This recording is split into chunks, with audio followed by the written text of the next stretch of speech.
Good evening. Today's show is about racial slurs. The Chuck and Nick show, Nick and Mac show. No. Did you hear what she said? I'm She sorry said about that. Mick. Mick, What did I say about racial Can't say that. slurs? You can't say that. You can't say that. I said Nick. You know what? I But I'm thought not you said Nick. offended. I think I you're am just not hearing offended. things. I think Maybe he's hearing so. what he wants to hear. Maybe I he's think got you're racial right. slurs on the mind. That's right. Lisa, What did yes, I thank say you for the about comment. Ethnic slurs. Listen, I It- can't talk any louder, you guys. Somebody just needs to turn down that intro music. And I'm not I going to know. name names, but I know. I'm slacking. I'll be the first to admit it. Eat lead, So welcome. slackers. Welcome to the Mac and Chuck show. hello. Yes, How you Mac. How you guys doing tonight? Oh boy. Was that your sultry voice? How you doing? How you doing, baby? Stop. I can use a sultry voice. Cherry Hey, can Cherry. use a sultry look with those sunglasses. I'm like Cherry sporting the Maverick Top Gun look today. Highway to the danger zone. And Mac can just give us that Chester look. Excuse me? Is that Chester Molester? I think that's what he meant. Yikes. You're about to lose that sun-kissed orange, pal. Oh. How's everyone's week? Everything going good? She's giving you the sideways thumb. Cherry's got Nah, not so great, but it's all right. Wasn't it Not the so great, Joaquin but it's Phoenix cool. time in Yes. Gladiator? All right. Speaking So of anybody got a random movies, thought? I do not have a random thought today. I do. All mine are very well thought out and planned before they even happen. Right. So anyway, what were you saying about movies? I was just see if anyone actually watched the new Top Gun movie yet. I think Mac, you said you've seen it. Yep, saw it. Dug Good it. stuff. Dug it. Everybody's going with the mustache again. Gotcha. Seems to be the new trend. Hey man, everything old is new again. So when they bringing back parachute pants, huh? Oh, Hopefully never. How about the arena jackets from like 1984? I searched for the arena jackets not too long ago. Did you find them? I did, but they're not really the same. No, man. I got to see if I can dig up my members only jacket. Are you going to go with the Dig it mustache up. and the aviators and look like an Iranian diplomat? The leather bomber. Do people wear leather bombers still? I bet you they will soon. Probably, especially with this movie. hmm So, Mac, you said you had a random thought. What do you got? Okay. Not to depress anyone, but I was thinking as I was taking a shower today, because all the best thoughts are done in the bathroom, regardless of what you're doing. Every sports person that we grew up watching or is our age has either retired or is in the Hall of Fame. Let that one sit for a minute. Or dead? See, I wasn't going to go there. I mean, he's got to take it to the next level. Well, yeah. Sorry. But I mean, it kind of brings everybody back to, damn. You look in the mirror, you're like, yeah, no getting around that one. Well, I saw something the other day. I think Use Your Illusion 1 is 30 years old now, 32 years old or something like 30. that. 31. Yeah, it's you know what though? I find it to be good though, because now I actually can put myself in my parents' shoes a little bit, kind of, how they felt, when like, I don't know, Hank Williams, and Waylon Jennings and all those other guys, because that's what they listened to when they were younger. And No. when they got older and had us brats. Not my parents. My dad listened to Motown. Oh yeah. Well, I'm sure my Okay. dad listened to them also, but I was stuck listening to like outlaw country growing up on what was that station? WIL? Is that the station Franco Pena was on? 92.3 WIL. Yeah, it may have been. Yeah. I know he was on a AM station, but I think he was originally on 92 WIL. Yeah, I think my dad was an AM guy. It might have been I don't- KUSA. I don't necessarily know that. I just saw something pop up. Oh yeah, Faith No More, Angel Dust is 30 years today. Today? This Absolute day? This day? This day. Nice. This day. Nice. So, as you guys know, this week's show we've been advertising is pretty much on addiction, and we're going to talk a little bit about just not, chemical addictions, but just addiction in general. And a lot of, I guess, addiction can take many forms, and we're hoping that one of our guests can kind of help us understand that a little bit later on. If you guys are interested, first of all, let me invite you to be a part of the show this evening. You can actually click on the link that. We can go ahead and throw that one up there.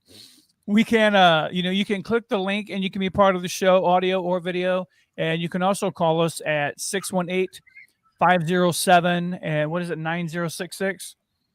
I give up. I'm done already. Yep, 9066. Go me. Feel free to call in. Feel free to, click in or whatever. But we want to talk about addictions, and we want to talk about what that looks like. We want to talk about maybe your addictions, our addictions, what addiction looks like. And then we're hoping to talk with a couple of people tonight also about how they've overcome addictions and what that journey was like for them just being started. Tonight, we're going to have Nick Drago on the show again. And tonight, Nick is actually coming to us in a form of not so much the conspiracy theories that we talk about, but more as an author. As most of you know, we've promoted his book here that he has coming out here before too long on the show, talking about his kind of life experiences and some of the things that he has worked through and dealt with. Some of the content tonight may be a little challenging for some of our viewers, so just kind of take that into account. And I think with that being said, why don't we go ahead and bring Mr. Drago on? Hello. There you go. There he is. Going? How you doing, my friend? Good. Good to be back. How's it going, everybody? It's going Doing nice. well, sir. Doing well. Yeah. We're not sweltering today, so that's nice. It's always a good day, right, Chuck? Yes. I hate the heat, but hate to heat, love to eat. See, Cherry, I can be a rapper also. No comment. Yeah, but it's not as explicit as hers was. Right. She's I went got for that the Jersey Instagram hardcore. going on. Yeah, You went hardcore West Coast. that's right. So, Nick, how are things going for you, man? Good. Just working and playing, Awesome. Yeah. Cool. I understand you got a little more of your book you're going to share with us tonight, right? Yes. And I was just even tweaking it before I came on to here tonight. But yeah, I'm probably never going to be satisfied with it. But yeah, I'm going to be chapter 1. Okay, Nick, if you would, let's kind of set this up a little bit. So those who may not have, seen some of the past shows or whatever, kind of, if you would, set up the purpose of the book, and then also kind of set up, why you were inspired to write the book, and then just a little bit about, what you're going to read to us this evening. Well, really, I was inspired to write it because, first of all, I think I hope that it's a cautionary tale. But more important, I want to write it because it was such a bizarre experience. I mean, it wasn't just, this was over a span of 20 years, I guess, and some of the things that I've seen and learned, I think I don't want to keep them to myself, and I do think that I have learned some things, about addiction that I would like to share, you know what I mean, and pass that on to somebody else. And hopefully if somebody's reading it and they read, like if they're going through that and they read and they see what I've gone through and that I made it out okay on the other side, then, it'll give them hope. And, that's my best hope for it. You know what I mean? Is that it'll bring somebody some hope. Awesome. Well, why don't you go ahead and read us what you brought for us tonight, and then we can discuss it. And then later on, we are going to, if she can make it, have an addiction specialist on the show also, and hopefully stir some conversation. And keep in mind, guys, if you have a comment that you'd like to leave, go ahead and drop that into the chat box or the comment box, and we will address those as time allows. So, Nick, the mic is yours, my friend. Okay. My story is called Use Once and Destroy, because that is what is typed on insulin syringes, disposable syringes. Use once and destroy. And I talk about it in the book, but that's what it's called. The chapter I'm reading is chapter 1. It's the beginning, but it's not the beginning of the story. It's kind of like a Tarantino film where you see like you jump into the middle of the story and then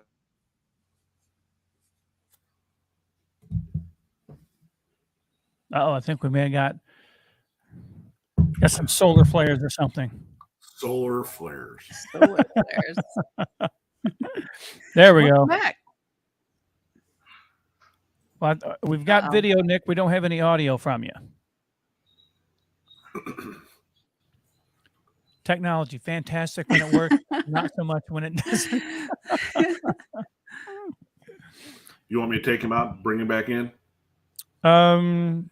Well, he'll probably have to. Nick, can you hear us? Can you hear us? Okay. Okay, I'm not catching him. Okay, so I'm sure Nick will be back here soon. It's one of the beautiful things about live shows. Is it Memorex? Is it real or is it Memorex? It's definitely So, not Memorex. Keeping with the theme of things, I'll go ahead and just kind of share, kind of a story that I have. And, again, we talked earlier about, addiction comes in all kinds of different forms. And, and I think a lot of times it starts from emotional issues. And for me, I think that that's true because my primary addiction is to, I think we've got him. All right, Saved by the let's Bell. bring him on.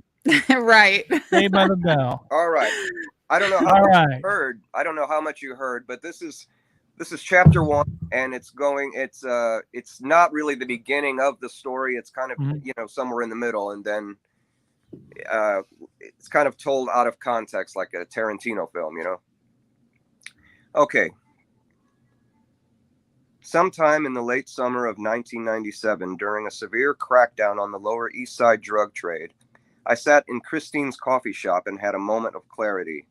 I decided to leave New York City and go back home to St. Louis in an effort to rid myself of a serious heroin habit before it killed me, or worse, landed me in prison. That morning started off like so many others. I woke up in the little hotel room that I couldn't afford, sick from withdrawal. I threw some clothes on and ran out the door. I walked to 13th and Avenue A to purchase 2 bags of powdered smack from the 24-hour dope spot. Then I walked down the block to Christine's and ordered a coffee so I could use their restroom to fix up. After that, it was common for me to sit at the counter and enjoy the first shot of the day with my beverage until it was time to go to work. However, that morning, while basking in the glow of my morning fix, my stoned gaze fell on an undercover cop looking at me through the window from outside. It didn't take long to realize that my morning drug deal had been staked out by some kind of narcotics task force. Helplessly, my most reliable dope dealing team was being led handcuffed into an unmarked van. I guess he's waiting for me to leave, I thought. What should I do? I sat there hiding my panic and pretended like I didn't notice he was looking at me. After a few moments, when I casually glanced back over that way, the cop was walking across the street to assist his crew. I took advantage of his absence and returned to the restroom to discard my syringe and other pieces of incriminating evidence. I had already used the dope I bought, so they couldn't get me on a possession charge. But I heard about people getting busted for trespassing since you have to enter the building to purchase the dope. I was so tired of being in situations like this. I thought about the events of the previous night and how my drug habit was getting more and more expensive for me to keep up with, and I wasn't even enjoying the drug like I used to. All this money, the hassles, these stupid risks I took, the dangerous situations I found myself in, it wasn't to get high. It was to keep from going into severe withdrawal. None of this was fun anymore, none of it. Now the cops were outside waiting to arrest me. I sat back down at the counter and slowly finished my coffee and decided that whatever happened, I would get straight. No matter what, if I got busted or not, I would clean up. So I left the restaurant and I walked down First Avenue, waiting for the sound of Rubber Soul's slapping the pavement, expecting to get pounced on by a gang of undercover cops. I conjured up images of kicking my habit in a holding cell and considered the aftermath of a 3-day stint in jail and what that would do to my life. I still had a job. For whatever reason, the cops didn't bother with me that day. It didn't matter much as far as I was concerned. I would end up in jail soon enough at the rate that I was going. I was buying heroin off the street every day. I was also buying weed that I sometimes purchased off the street. Between that and the low-level crimes that I often had to take part in to support my habit, I figured my number was bound to come up. I couldn't get away with all this forever. So as I walked downtown on my way to work, I came up with a plan. Conveniently, it was payday. I would go to the restaurant, cash my check before clocking in so that I could order out for dope on one of the many couriers that I used. Then after work, I would quit my job, go back to the hotel where I was staying, fit what I could in a suitcase, then hop on a Greyhound bus to St. Louis. The express bus to St. Louis took 20 hours to get there. That meant I needed to score enough heroin to get myself back to St. Louis and into a rehab facility without getting sick. I wasn't scheduled to be admitted to any type of rehab facility, but that would be dealt with later. The important thing was that I had to move far away from every connection I had to this spirit-crushing drug. I was dead certain about putting this plan into action immediately. Unfortunately, hardly anything goes as planned in my chaotic life, and this was no exception. When I arrived at the restaurant, Carlos, my boss, told me that he was glad I came in early because he had to run to the post office. So I told him I could run the errand for him since I had to go to the bank and cash my check anyway. "No, Rich, I don't think so," he says. "Last time I sent you for ice and you didn't come back for an hour. I don't know what's going on with you, but I'm not giving you your check until the end of the day." That being said, Carlos left and Plan B went into effect. I raced downstairs to the office and opened a few drawers until I found my paycheck. Then, without hesitation, I trotted back up the stairs and out the front door and without looking back. I had every intention of working out the day until Carlos refused to give me my check. I felt a little bad about just walking out like that, but when you get fired, they don't give you a notice, do they? I walked out of there with my last full paycheck from the restaurant. The cash in my pocket gave me a secure feeling. 100 of it would buy my one-way bus ticket to St. Louis. I planned on purchasing 2 bundles, which is 2 20-dime bags, and using the rest for whatever I needed along the way. I really had to cash my check early in the day so I could start searching. I was worried about not having enough of it and getting sick while on a 20-hour Greyhound bus ride.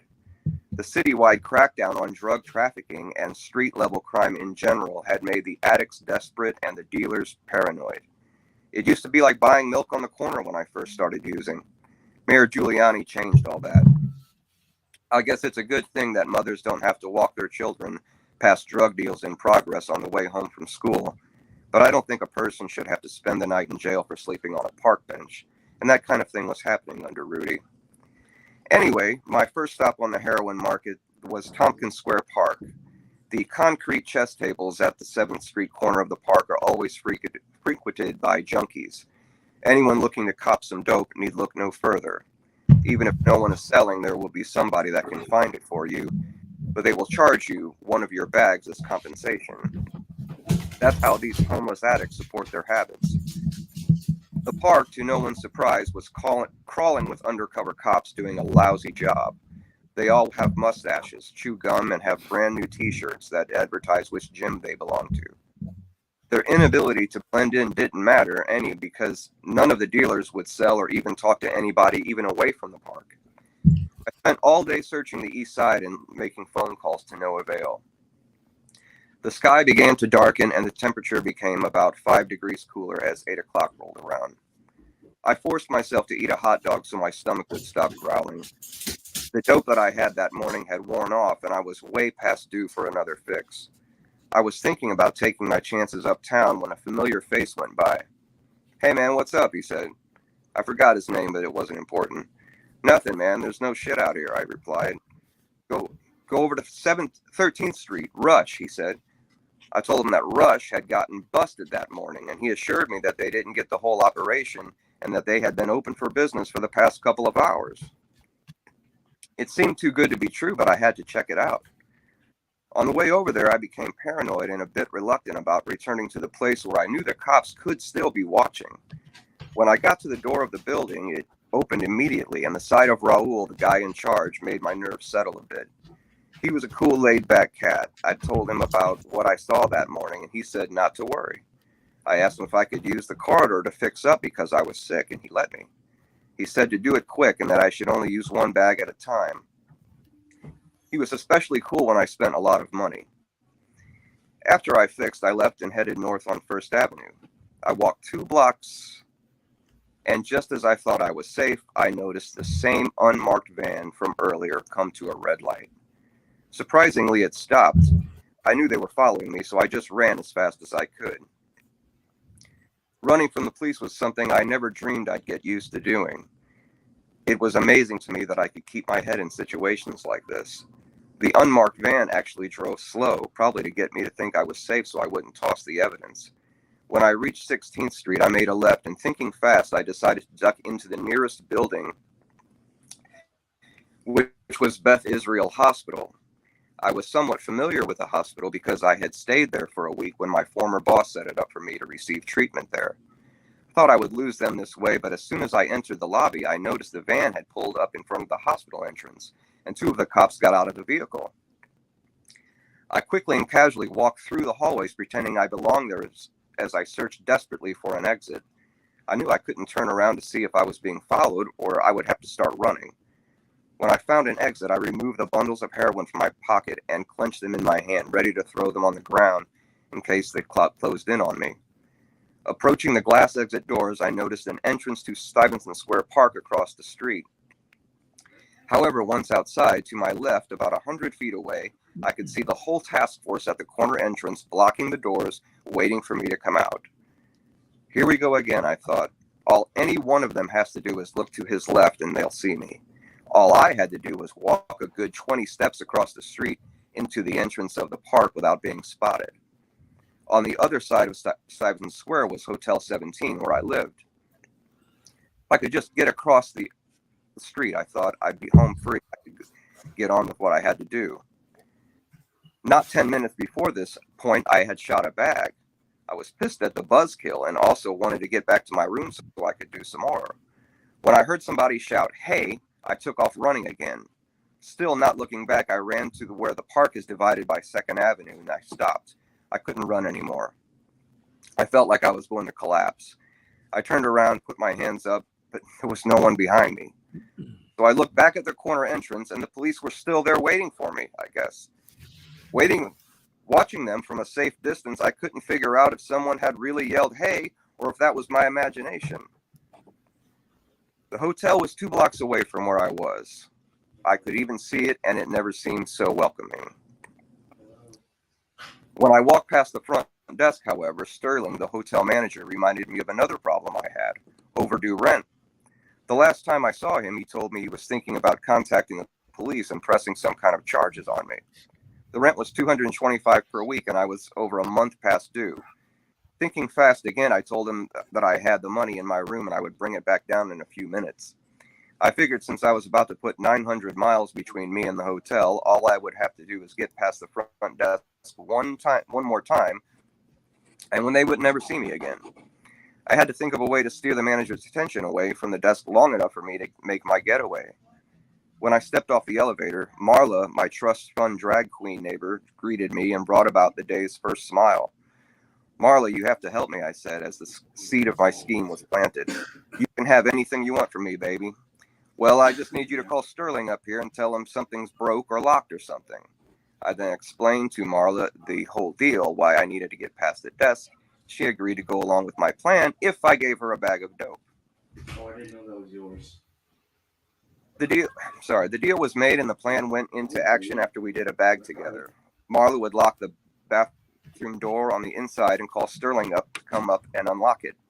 When I saw Sterling step off the elevator, Marla would distract him while I got on the elevator, suitcase in hand. But first we decided to get high in her room in case Sterling came upstairs to look for me. First I went to my room and threw some clothes into my small suitcase. I only took a couple pairs of jeans and a few shirts. After we fixed up, Marla told me she would miss me. You get it together and bring your sweet self back up here, she said. I wanted to cry. I'll never forget the expression on her face when our plan was in effect and she turned around to see if I had gotten on the elevator. I hailed a cab outside of the hotel and took it to Port Authority Greyhound Terminal on 42nd Street. I purchased my ticket and luckily had to wait only an hour and a half for the next bus to St. Louis. Once the ticket was in my hand, I became a little nervous and uncertain, so I went in the men's room and to shoot another bag. That's what I did when things went wrong and when I was faced with conflict. There was no doubt in my mind that I needed help. That is just what I was thinking as I sat in the diner waiting for my bus, high as a kite. Scenes of the day and from over the past year played over and over in my thoughts. I couldn't remember how I had become this way. I was a good kid growing up.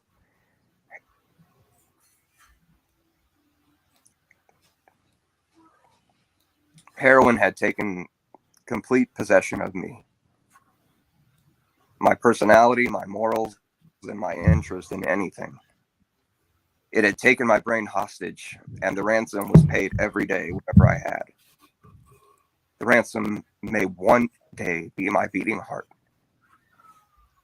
But here I was waiting on my bus, hoping I would find the person I was before this all happened. That gave me hope. Thanks, Nick. Powerful. Appreciate you sharing that. Yeah. That's a heavy one. So, yeah, no, we appreciate you sharing it. And it sounds like, it's kind of trying to think of the literary word I would use, but it sounds very poetic, I guess, a little bit, that while you were escaping that life that you were in, that it was very similar to starting a new one by getting on the bus and leaving, but even starting your journey to sobriety at that point. I'm guessing, would that be a correct assumption? It would be me trying to be me like giving sobriety like a good like a good try. You know what I mean? There were times when I had gotten into situations that I felt were just as dangerous and even more dangerous. And, that was in the 90s and I've been clean for 6 years, Yeah. So there was a lot after that, you know what I mean? So, but that's when I started to try. And that's kind of a testament to the, how heavy and how, the draw of heroin is that, you know what I mean? Even I had it at that point, but yet there was still about, another 10 years to go or so, you know what I mean?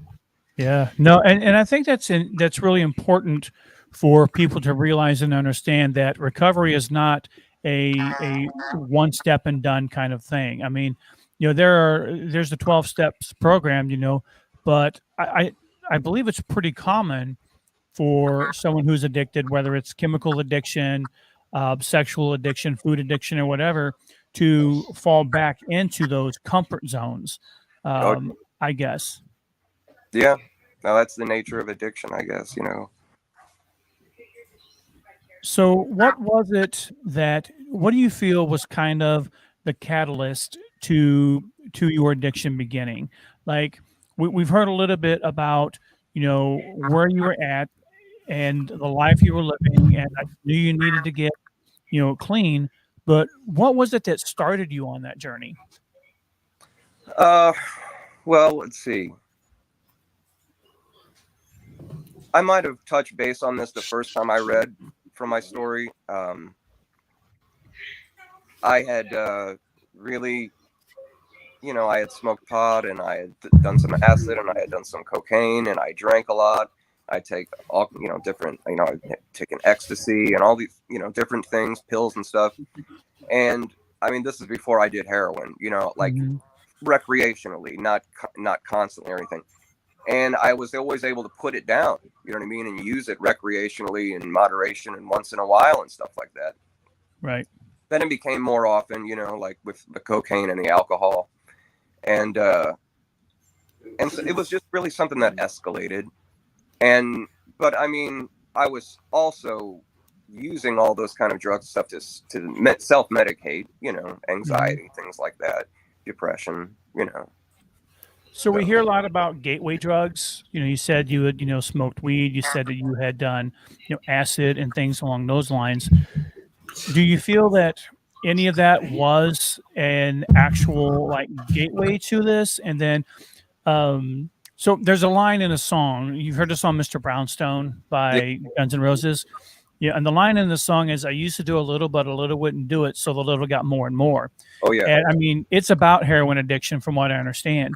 Yeah. And do you feel that your journey started with a gateway drug, or do you just kind of feel that you kind of, once you tried heroin, that's kind of what hooked you? You know, I hate to, I don't think that everybody that smokes pot is going to do heroin, obviously, you know what I mean? So, but I mean, in my experience, it was a gateway thing, you know what I mean? That it did. I was fine with that. So I thought, well, okay, I'll try acid, you know what I mean? And then I'll try ecstasy, you know, and then I'll take some Vicodins, and then I'll do some cocaine, and you know what I mean? So, yeah, I mean, so it was kind of a gateway thing, but I was still searching for something, you know what I mean, to, escape. Sure. Yeah. I think Max got a question for you. I do. Do you feel that, and I do hear this a lot, that as you do this stuff and it doesn't have the hook, so to speak, do you feel a sense of invincibility moving on to the next one? Like, well, I can do this, so I should be able to do this as you go up the pyramid. Exactly. That's exactly what it was. Yeah. I got confident with it. I'm like, well, I've seen a lot of people like do cocaine and it take them out and like destroy their lives. And it just wasn't like that for me, with that kind of drug. Or, I didn't do ecstasy all the time or trip out, on acid all the time or anything. I smoked all the time, pot all the time. But, so yeah, I just thought kind of confident, like, well, I guess I'm just okay. I'm one of those people that can just do this stuff. And so I tried heroin and that's the one that got me, just, yeah. Isn't it weird how that, the story you just spoke of in heroin addicts, that's a very common story on how they get hooked on it. All right, guys, we have a call coming in. 1 second.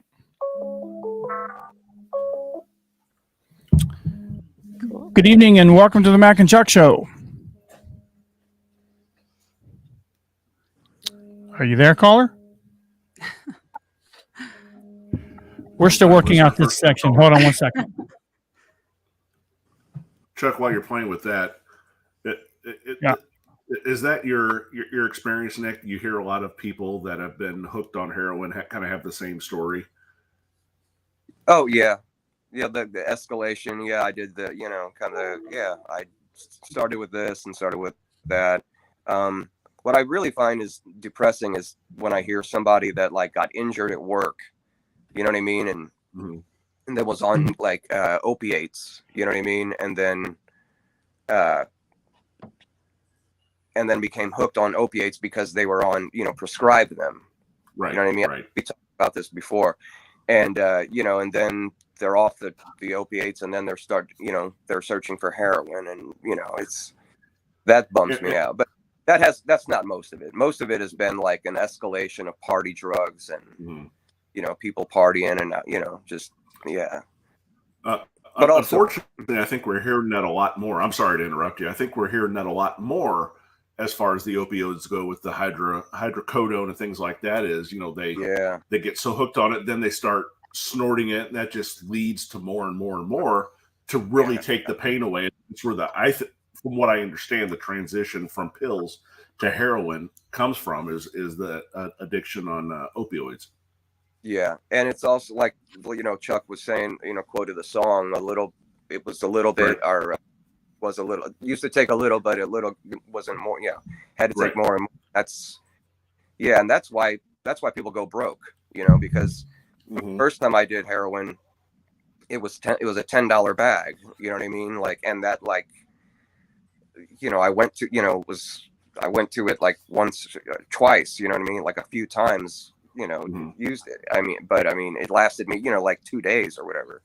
But, like I would go through, I could go through $100 in a day. You know what I mean? Like Mhm. at the worst point, the worst part. We got a question here from John Miller saying, do you prefer a recovery system like AA, where one of the steps is to give yourself up to a higher power, or would you prefer a more science-based recovery system? Or to add on John's question, is there a balance of both that could be intertwined with that? It's a good question. That's a great question. Really, I don't, let me think. I personally, don't subscribe to the AA doctrine or whatever, the 12-step program. I don't. Mhm. There's things that I liked about it, but no, it did not serve me well. And honestly, I drink once in a while. I don't follow that rule where I don't. I've been off of heroin for 6 years, but and I still smoke marijuana. I'll still have a drink. That's it. I wouldn't do anything else. You know what I mean? But so I don't. Yeah, I don't really subscribe to that, and I think it's dangerous. I think I believe in God. But not everybody does, and when you come into AA or something like that, they tell you, talk about higher power as you understand it. If there's just some people that just can't get around that, you know what I mean? They just cannot find that. They cannot, it doesn't make sense. It doesn't register. They can't do it. So it doesn't serve those people, And so, yeah, could there be a meshing of the both? Sure, somewhere. But I prefer more scientific, approach to it. But I'm sorry, I must say, it takes some kind of spiritual awakening to really find it in yourself to get to want to get clean. You know what I mean? Want to go through, days of withdrawal and months of cravings, and so you know what I mean. You have to find it has to be something spiritual, and in my case, it was something spiritual, and not it was just lust for life, I guess you could say. Just one more question I have real quick. And I think this really lends a lot to what you've spoke about here tonight, which is, you said you've done quite a few things in your lifetime, but now you'll still have a drink, you'll still smoke every now and then. What difference was it from then to now as far as the addiction pull goes that allows you the moderation now, I guess is my question. That's a great question. I don't have this need to escape as like I used to. And so, yeah. And that's really about it. I just don't feel that need. And also, I just kind of got older and just didn't want that life anymore. You know what I mean? Right. I was just done with it. So it's more of a maturity / it was consciousness. I want the rest of my life to be, fruitful. I want to enjoy the rest of my life. I do not live this way. And so, yeah. Chuck, do you have anything, or did you want to read the question? Can't hear you, sir. You're on mute. You're on mute. All right, so we have Michelle on the line here. So Nick, I want you to stick around if you don't mind also. And Michelle is actually an addiction specialist, and I think that she can help us out with some questions. And she's agreed to answer a couple questions for us. Michelle, can you hear us? Okay. Yes. Can you guys hear me? Yes. Mac, you can hear. Okay, a little low, but I can hear you. 1 second. Let me make a change here. But okay, while you're doing that, Chuck, I'm going to read Lisa's question if that's cool. Okay, well, she should be on now. Okay, Lisa wants to know real quick: do you feel your addiction was more from partying and things snowballing, or more from trying to numb emotional and psychological pain in your life or childhood? It really was like a complete mixture of both. It was an escalation of using party drugs and things like that, but I would use them to excess because I was, trying to numb some pain. I was trying to escape, you know what I mean? Things, yeah. that kind of thing. Yeah. Okay, Chet. All right. Michelle, you with us now? I am. Can you hear me? Okay. Can everybody hear her okay? Much better. now. Yeah. All Much right. better. All right. All right, Michelle, thank you so much for being on the show today, especially with your current situation. I think it's a little more sunshiny where you're at than it is right here for us. It sure is. I have beautiful weather where I'm at. Nice. So, Michelle, thank you so much for coming on the show and just kind of giving us a viewpoint here. You've got Mac is on the show as well. Our guest Nick Drago's on the show, as well as one of our producers, Cherry. You know, one of the questions that we just kind of wanted to ask you is, well, would you mind giving us just real quick, just kind of a brief synopsis of what you do? Sure. First, I'm a person in long-term recovery, but I'm a therapist at Plan Your Recovery at Clayton Behavioral, which is in Ladue. And then I'm Deputy Executive Director at Mo Network, which is a nonprofit where we offer harm reduction services and recovery and support services. Fantastic. Sounds like you've got a pretty fulfilling career there. I do. I absolutely love my work. Awesome. So, one of the things that a lot of people may not be familiar with, and at the top of the show, we actually talked about this a little bit, but what are some of the most common types of addictions that people will deal with and struggle through? Alcohol, I would say, is number one. Absolutely number one. It's so common and accepted by everyone, by our, it's absolutely accepted by our society, and it's not only accepted, but it's deemed appropriate by most people. More accessible. Next to that, obviously, I deal with substances and alcohol as in my profession. So after that, marijuana is following it, and then opiates and pills, whether it be benzodiazepines or pain medication. But if you extend beyond that, of course, you have addiction to anything. And usually what you're trying to do with addiction is numb feelings that you don't want to feel. And that could be done with sex and food and money and gaming or gambling or anything else that you can use to numb yourself and focus on anything other than the feelings you don't want to feel. Yeah. I think a lot of people would agree with the escape. Nick, you'd mentioned earlier that, you were just trying to escape, those. And Michelle, I think you kind of hit it on the head also about, filling, a gap or a void. So I think everyone knows someone who is either addicted or has some kind of addiction that they may not actually be aware that it's an addiction or an issue. What are some specific signs to look for, in addictions or addictive behavior and things like that? And does it differ between minors and adults? The minors versus adults question, I think it's a lot of the same behavior. I guess with minors, it's a little bit different because they are minors. They have to be more secretive. But usually being secretive, being closed off, avoiding people, avoiding social situations, things like that. Money, spending money, not being there, not having financial because money is being spent, whether on substances or gambling or whatever the addiction is. I would say are some of the primary signs to look for. Change behavior when you're with them, whatever their normal, quote unquote, normal behavior is not present.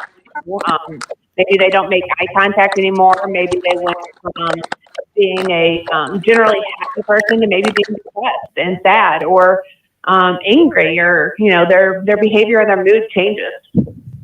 Gotcha. Let me take a look here. So when we're talking about addictions, obviously we've talked a little bit about there being food addictions, alcohol addictions. Would you say that emotional addictions, like relationships, like people who are in and out of relationships frequently, would you think that might be considered addictive as well, relationships?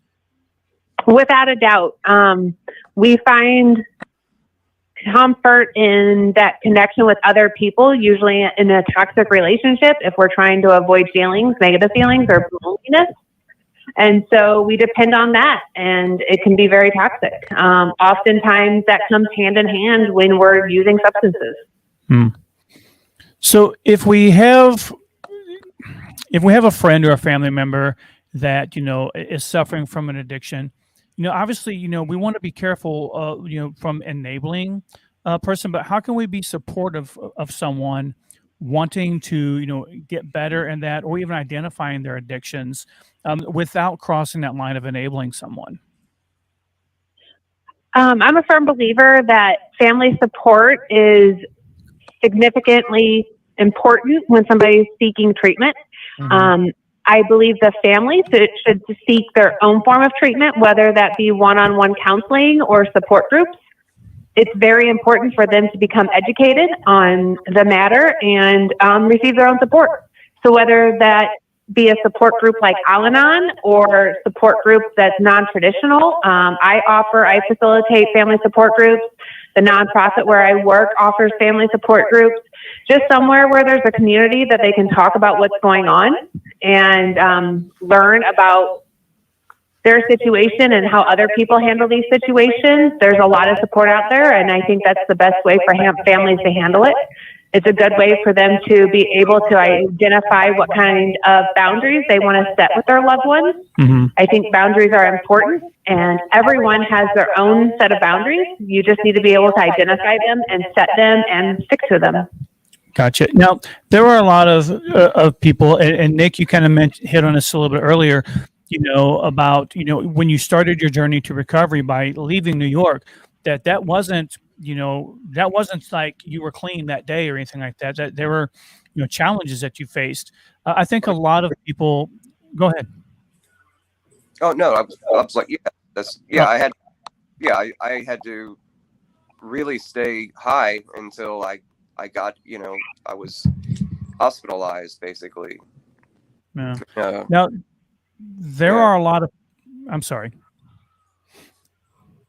No, I mean, and it wasn't just like, you decide to do that and then it's all, roses or whatever. You know what I mean? It was quite hectic, and there's more to the story too. Sure. So, a relapse. A lot of people who are going through recovery, Michelle, are going to relapse. I mean, I don't know what the exact rate is. I mean, maybe you can help with that a little bit, but for a family who's supporting someone or who is living with someone or who is caring for someone who may be going through a recovery journey, and relapse happens, and so what kind of support or what kind of expectation, I guess, could someone have when they're loving someone through a recovery process and they seem to be continually relapsing? Yeah, relapse is definitely part of it. It's something that makes it important to have a relapse prevention plan, and the family should be included on that so that they know what the plan is if it happens. So you can be prepared, and that's something to be discussed with the counselor or the team, the treatment team, and that way the family knows how to handle it if it happens. Going back to what Nick said, when he first started this journey, it was hectic, and it wasn't like he just made the decision and it all got better. It sounded like he most likely needed medical help. Yes. And that goes back to medication first, which I'm a big proponent of. We have to treat this as a disease because that's what it is. And the first step to treatment is medication. When it comes to relapse, if people use medication their first year, they are 70% more likely to stay in recovery and not relapse. So to start with medication and stick to medication for at least a year gives you a far better chance at recovery and sticking to it. That's a high number. That's encouraging that number was actually higher than what I had expected it to be. 70%. Now, when we talk about recovery medications, are we talking things like methadone, things along those lines? Is that because I believe, Nick, you'd mentioned yours was heroin. I think that methadone is a common drug used to treat heroin addicts. I've been on a few methadone clinic programs before, but I wouldn't advise that. I'm not the professional here, but I wouldn't. It was better than being on heroin.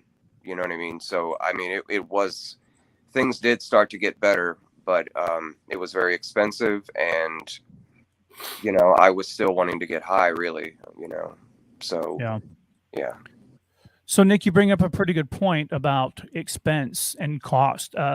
You know, Michelle, one of the questions that I would have, or I would ask, I mean, are there a lot of state-funded resources? Like, what resources are out there for someone who really wants help, whether they have private insurance or maybe they're on they don't have any insurance at all? There's not enough resources. That's the bottom line. Our system, starting at the federal level all the way down to local, is completely failing. There's plenty of funding out there. They're just not using it correctly.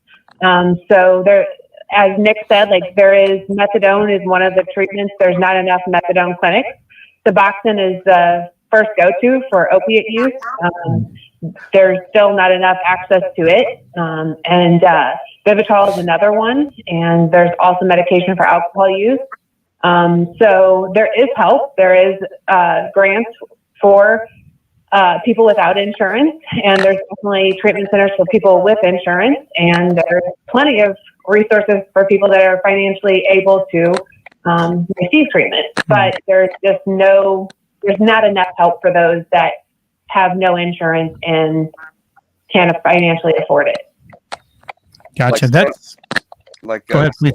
Like Sam Kinison said, he tried to get into a rehab program and it was $10,000. And he said, if you have $10,000, you don't have a drug problem. Really? It was just a joke. Yeah. So, I think that's a pretty poignant point though, Nick. Yeah. I mean, you don't really think, the drugs aren't really a problem until you can't afford them anymore. I mean, you don't, you know what I mean? Like, yeah, you can handle everything else, you know what I mean? As long as you have, but I mean, yeah, I mean, for the most part, you know what I mean? If you have, if an addict has, $5,000 in his pocket and it's, he's not going to spend it on, getting sober or whatever. I'm not going to speak for everybody or anything, but that's not been anybody I knew or, it's just not how I understood it. Well, Nick, it's funny that you say that because, I mean, when you were talking earlier, when you were reading from your book, it was interesting that one of the first things that you thought when you got your check to cash was actually, how are you going to score? It wasn't your ticket. That wasn't your first thing that you were concerned about. It was, how are you going to score and how are you going to basically survive this 20-hour trip that you're making from New York to St. Louis. Yeah. So, I mean, that's a very good point to make. That's always number one, what you're going to do, what an addict's going to do. I could tell all kinds of stories when I needed to get the dope and I was not in, like, I would be at work, for instance, waiting tables, and I would be sick and I wouldn't have any dope. So I would wait. I actually left one time the restaurant out the side door, hailed a cab, took it a few blocks away, scored, and came back and walked into the restaurant like nothing happened. I really put myself into some crazy situations because of that, and that's what was really scary to me. When I finally got off of it 6 years ago, I was afraid of what just chasing the drug was going to do to me. Yeah. Yeah. Michelle, now you'd mentioned earlier, I mean, you've obviously gone through this process of, addiction and recovery, and now you've committed your life to helping individuals that are going through a lot of the same challenges that you face. So I'm sure you talk, on a daily basis to your clients. But if you could say one thing to someone struggling with addiction right now, what would that be? Well, can I say three things? Absolutely, please. All right. I would say that there's hope. I would say that recovery is absolutely worth it. It's an amazing life to live. And I would say reach out for help. So I'll ask this. is a person ever, or would a person who is dealing with addiction, would they ever consider themselves fully recovered? And Nick, you can answer this also, or are you just kind of living recovery day to day? Well, For me personally, in my journey, that's what it is. It's a journey. It's a life of recovery, because it's not just about being free from using the substances that I was dependent on. It's about a journey of growth and self-inquiry. So it's something that I'm moving along in every single day. So it's a journey and a path of recovery. But that's my personal story. No, I appreciate it. I like that. It sounds more positive than saying that it's your fight. You know what I mean? It's a journey. I don't feel like I'm fighting it when I wake up in the morning or anything. I don't think about dope. It's, you know what I mean? Or even, getting high or having a drink or anything like that anymore. But that's not to say that there are times when I have thoughts, not cravings. I have thoughts, you know what I mean? About, Right. Sure. I could go do this right now. I could go do that right now, but I have a plan to talk myself out of that, you know what I mean? Or to get away from that. But it is scary when those thoughts get in my head. It is kind of scary. It's scary that they still do, Awesome. Well, Michelle, thank you so much for taking time out of your vacation and, joining us, back here in the Midwest for, a few minutes or so. We definitely appreciate it. Mac, did you have any other questions that you wanted to ask or comments for Michelle? No, I think I've covered pretty much, my questions, in speaking with Nick, my ex-mother-in-law was a addictions counselor as well. So I'm familiar with a lot of what Michelle has said here today. So. Awesome. Well, Michelle, thank you very much, and enjoy that warm and beautiful weather out there. Michelle. All right. And good luck to you. You guys have a great evening. Thank you. Thank you. You too. Thank you. Thanks. Bye. Bye-bye. All right. Oh, Well, that's that such a pretty sound. That was cool. Yeah. So she is actually out west right now, having just a great time. I can imagine, better than what we're dealing with here. Thank you for taking time out of your leisure to join us common folk back here stateside. So I have one other guest scheduled today, and they're struggling a little bit to get connected. So I'm hoping that they can connect here soon. Go ahead. No, I was just going to say, if you want him to take my spot, go ahead, because I have to make a trip before something closes to pick up something. I had made the plan for the show to be over at 8. I have to go get a prescription for said child before they close. All right, cool. Well, have a good night. We'll catch you in a bit. All right, Scott. Bye. Nick, Bye-bye. good seeing you, buddy. Take care. Good to see you, buddy. Take it easy. I'll see you next time. All right. I want to message my next guest here real quick again also. Cherry, your thoughts on tonight's show so far? Well, it's a good show, obviously. What I'm a little disparaged by, and it's not anybody on this show, it's more dealing with the state and some of the thoughts that they seem to have about somebody who has overcome drug addiction. Like to hear from Michelle and the other drug counselors that are so positive about once you've moved on from, still being in the throes of being in the drugs all the time, but yet the state will tell you that you are still an addict. And I think that was the most disparaging thing that we could be told. A little side story, DUI related. But we had to go to court, and we went to court without any kind of legal representation. Big mistake number one. Didn't get through the first time. Had to hire a lawyer, and the lawyer essentially coached us that we had to admit that he was an addict, and he hadn't done drugs, any kind of hard drug. I mean, he was into the heroin, he was into all the hard stuff. 20 plus years, hadn't touched it, hadn't thought about it, hadn't anything, but he still had to say that he was an addict over, some drinking mishaps that went a little crazy. But it's very it's hard to feel like you've overcome such a big, such a big thing in your life, and then to turn around and be told, no, you're an addict, suck it up, you're not going to get any better ever. And I don't know. I mean, it's nice to hear that people are having positive Yeah, I agree with what you're saying, because I think if you label yourself something, you're going to behave in a manner that's consistent with that. Agreed. And so I don't call myself that. I did at one time, and I feel like I kind of fit the criteria. You know, like even getting off drugs, I still felt I'm an addict, and I still like identified like that. You know what I mean? Absolutely. But Yeah. not anymore, and I'm glad. And that's one of the things I don't like about AA. Yeah. Well, Yeah. I could So go we're- on. We have our next guest, and we're going to bring him on. And this next guest is near and dear to my heart, so to speak. I'm actually bringing on. This is my brother, and Orville. Welcome to the show. Appreciate you being Hey, on Orville. Hey, here. Orville. Hey, I'm gonna try this, guys. I'm breaking in and out real bad. Okay, cool. So I invited my brother on the show because I don't think he'd mind me sharing this. You know, he's struggled for years, with alcohol addiction and that, and I think that he's had many times that he's tried to kind of overcome this addiction, and he's recently well, I'll tell you what, Orville, why don't you tell us your story and your recent story?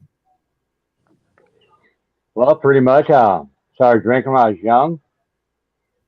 Yeah, I tried stopping, but of course, alcohol is illegal. It's a legal drug. It's everywhere you go. And I got out of rehab about 2.5 weeks ago, and right now I'm doing pretty good. But it's everywhere you go. Um, like I work in a factory, so just the smell of alcohol on people coming in, it's a temptation to drink. Oh, wow. Yeah. So you I feel was- you're still And- pretty tempted by it then? I always I'm thought that sorry. was for Orville to be addicted to alcohol because it's so accessible. Hmm. So that must be hard, you know.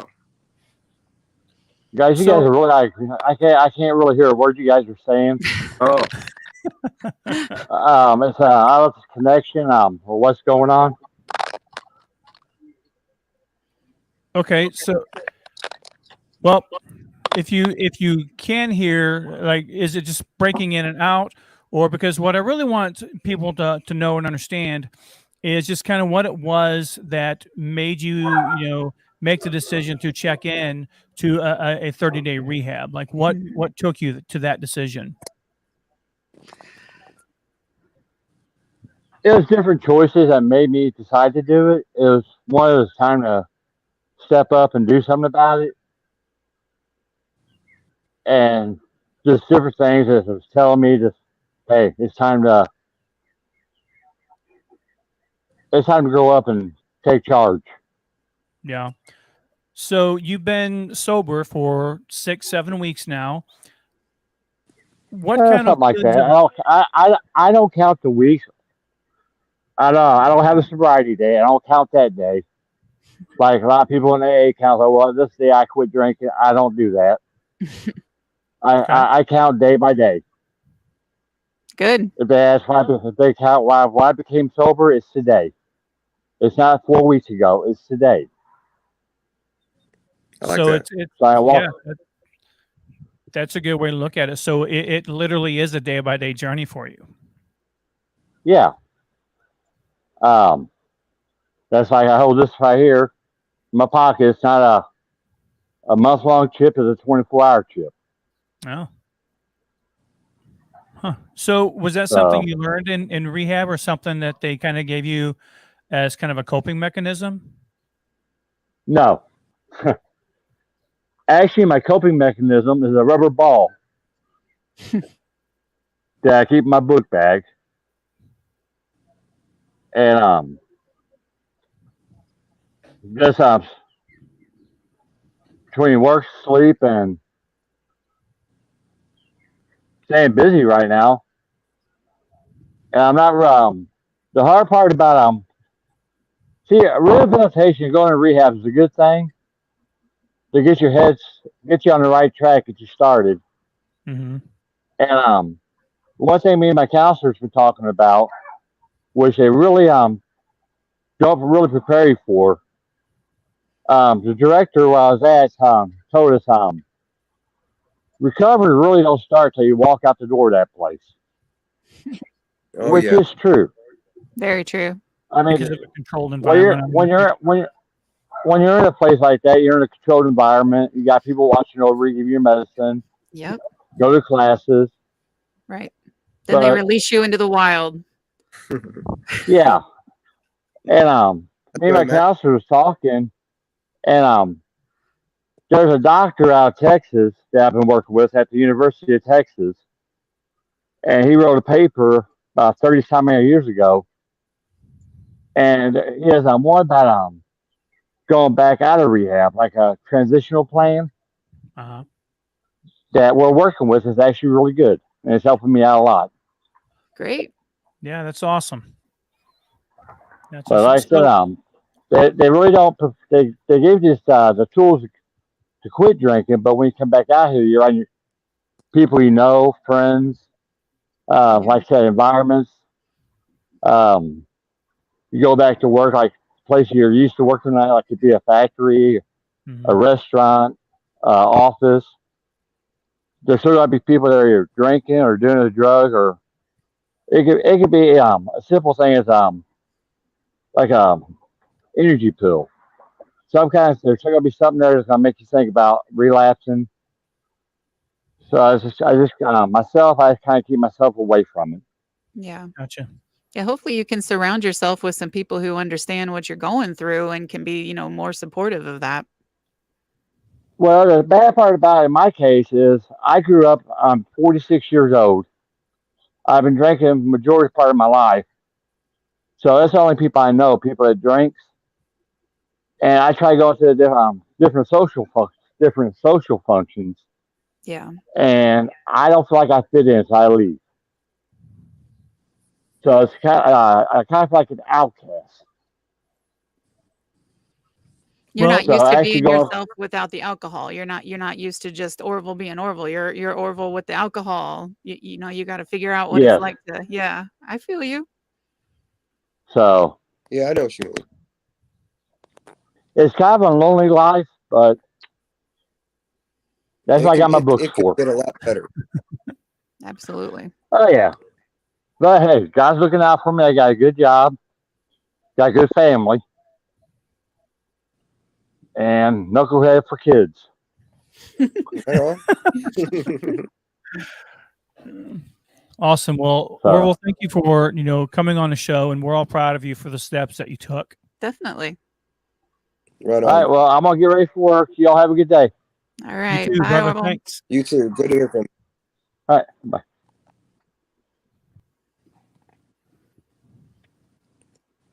All right. That was cool. Yeah. I never met your brother before. No, me neither. Yeah, we used to keep him hidden. No, I'm kidding.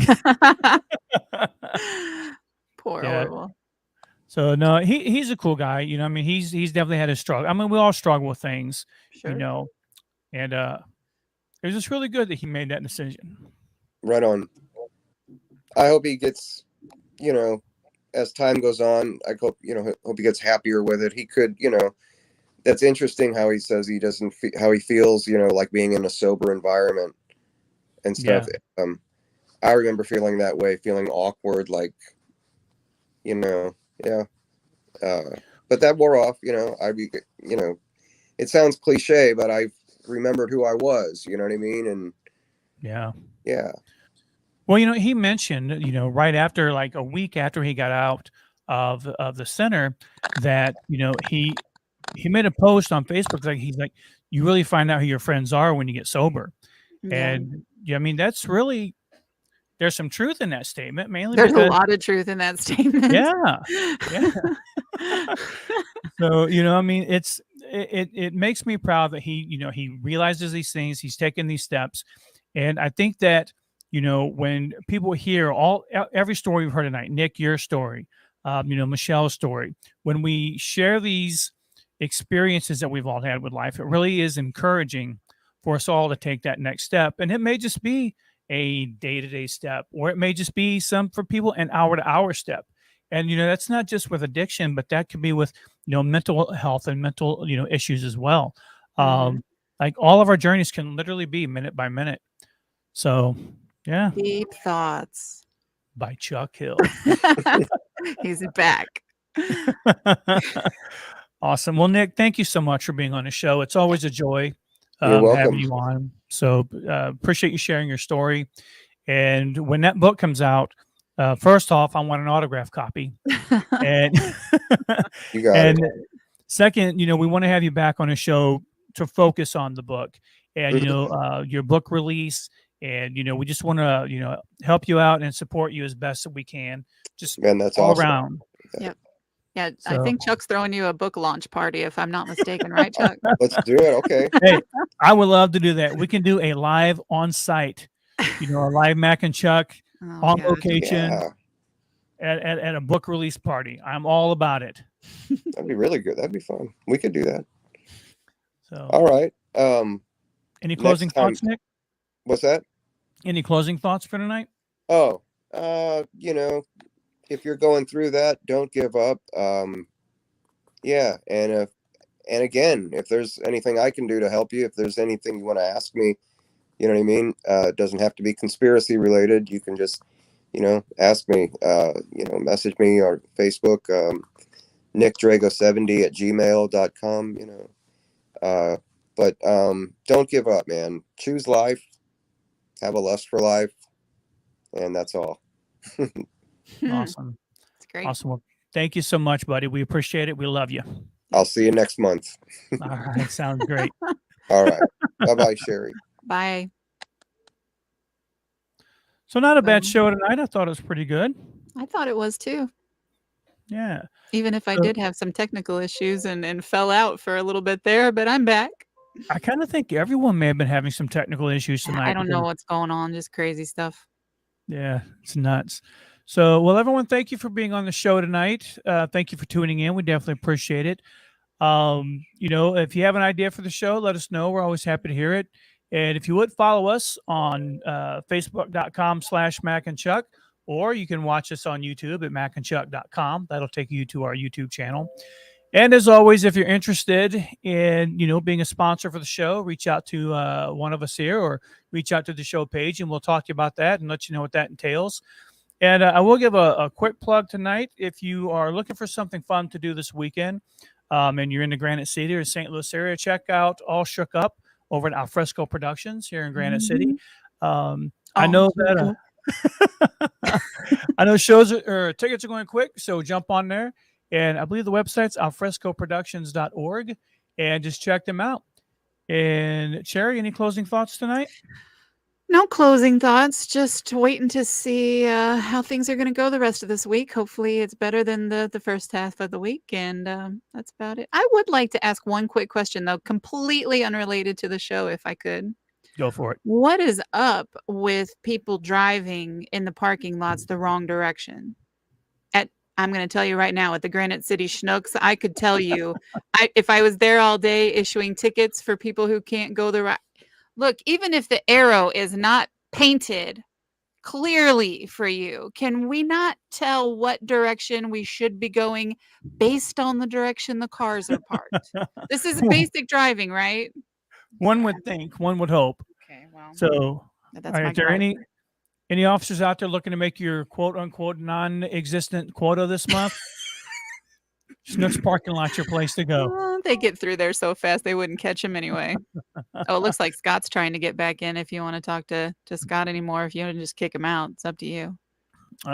Yeah, come on in, baby. He needs the Bring it link, in. it looks like. Link. He should have a link to get in. I don't know. It says okay link in the comments. I'm just reading comments. I have no idea. Mm. So, All right. Well, all right. Well, we're out of here for the night, guys. Appreciate you being here on the show. bye. And we'll catch you guys next week. See ya.